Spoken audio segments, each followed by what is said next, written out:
पटवारी लेखपाल भर्ती आवेदन की तिथि बढ़ी। मैट्रिक पास पूर्व सैनिकों को ग्रेजुएशन लेवल मानकर दी गई आवेदन की छूट। उत्तराखंड लोक सेवा आयोग ने पटवारी लेखपाल भर्ती के ऑनलाइन आवेदन की तिथि बढ़ा दी है। अब उम्मीदवार 10 नवंबर तक ऑनलाइन आवेदन कर सकते हैं। वहीं भूतपूर्व सैनिकों को भी पटवारी लेखपाल व फॉरेस्ट गार्ड भर्ती में आवेदन को विशेष राहत प्रदान की गई है।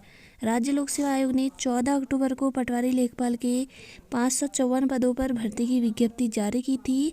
इसके आवेदन की अंतिम तिथि 4 नवंबर थी। आयोग ने यह तिथि बढ़ाकर 10 नवंबर कर दी है। आयोग के सचिव गिरधारी सिंह रावत की ओर से जारी सूचना के मुताबिक पटवारी लेखपाल भर्ती और फॉरेस्ट गार्ड भर्ती में उन भूतपूर्व सैनिकों को ग्रेजुएशन के समकक्ष माना जाएगा जो मैट्रिक पास हो और Indian special army certificate of education या नौसेना वायुसेना में समकक्षीय सर्टिफिकेट प्राप्त किए हो। संघ की सशस्त्र सेना में कम से कम 15 वर्ष की सेवा पूरी कर ली हो। सरकार के आदेश के तहत ऐसे भूतपूर्व सैनिक को समूह की उन भर्तियों में स्नातक उपाधि धारक के समकक्ष माना जाएगा जिनमें विशेष तकनीकी अर्हता जरूरी न हो।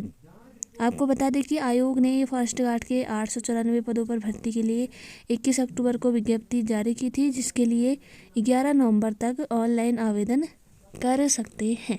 शासन में धूल फांक रही डीसीबी भर्ती घोटाले की जांच रिपोर्ट। जांच समिति ने इस माह की शुरुआत में शासन को सौंप दी थी रिपोर्ट। सहकारिता विभाग के तहत जिला सहकारी बैंकों में चतुर्थ श्रेणी के 423 पदों के लिए हुई परीक्षा में गड़बड़ी की जांच रिपोर्ट अब शासन में धूल फांक रही है।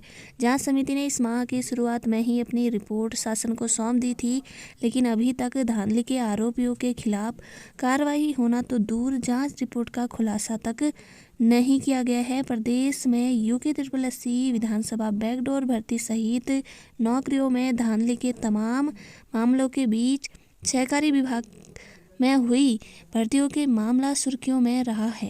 कांग्रेस ने इस मामले को विधानसभा सत्र के दौरान सदन में उठाने के साथ ही CBI जांच की मांग तक की थी।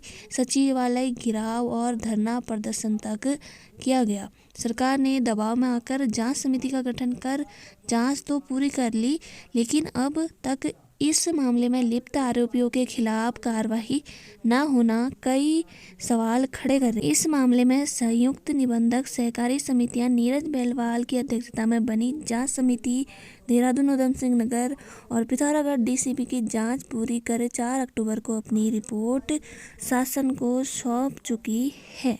भर्ती घपले में कंपनी मालिक को जमानत। VPDO भर्ती परीक्षा धांधली में आरोपी RMS टेक्नो सॉल्यूशन लखनऊ के मालिक राजेश चौहान को जमानत मिल गई है। उसे इस मामले में अन्य आरोपियों के बयान पर आरोपी बनाया गया, जिसे कोर्ट ने जमानत देने का आधार माना। चौहान को 50,000 रुपये के निजी मुचलके पर जमानत दे दी गई। हालांकि स्नातक स्तरीय पेपर लीक मामले में चौहान जेल में ही बंद रहेगा।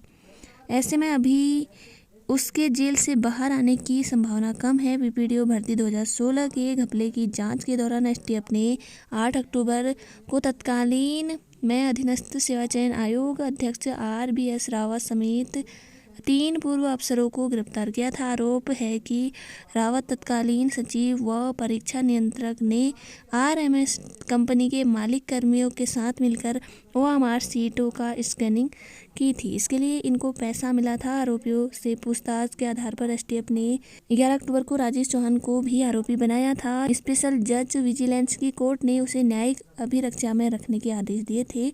चौहान की ओर से 3 दिन पहले जमानत अर्जी लगाई थी। जमानत पर बचाव पक्ष ने दलील दी है कि चौहान को केवल आरोपियों से पूछताछ के आधार पर आरोपी बनाया गया है। STF के पास कोई लिखित साक्ष्य नहीं है। चौहान ने पैसा लेकर गड़बड़ी की, इसका कोई प्रमाण नहीं है। इस पर अदालत ने चौहान को जमानत दे दी है। तो लखनऊ की RMS टेक्नो सॉल्यूशन